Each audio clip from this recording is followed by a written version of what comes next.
నమస్తే.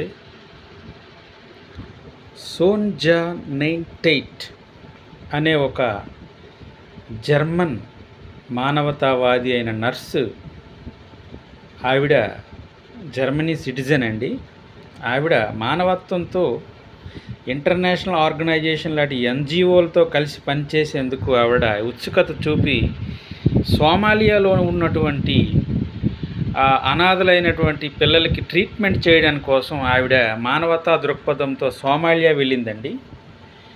ఆవిడ అక్కడికి వెళ్ళిన తర్వాత అక్కడ ఉన్నటువంటి ఇస్లామిక్ తీవ్రవాదులు ఆవిడని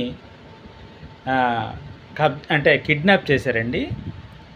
ఆవిడని అదుపులోకి తీసుకొని ఆవిడని కిడ్నాప్ చేసి ఆవిడని సుమారుగా 7 ఏళ్ళు అవుతుందండి.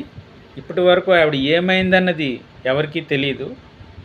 సో సోమాలియా లాంటి ఒక ఆఫ్ఘనిస్తాన్ లాంటి భయంకరమైన మతం పిచ్చిలో ఉన్నటువంటి దేశాలకి వెళ్ళే వాళ్ళు ఒకసారి ఆలోచించుకోవాలి. ఆవిడ మానవతా దృక్పథంతో జర్మనీని వీడి వెళ్ళిందండి సాయం చేయడానికని. So called western humanity. So ఇప్పుడు ఏమైందంటే అక్కడ ఆవిడ జర్మనీ ఎంబసీని వేడుకుంటోంది ఆవిడ ఇప్పుడు. సో అది విషయం, నన్ను ఈ బందీల నుంచి విడిపించండి అని ఆవిడ వేడుకుంటోంది.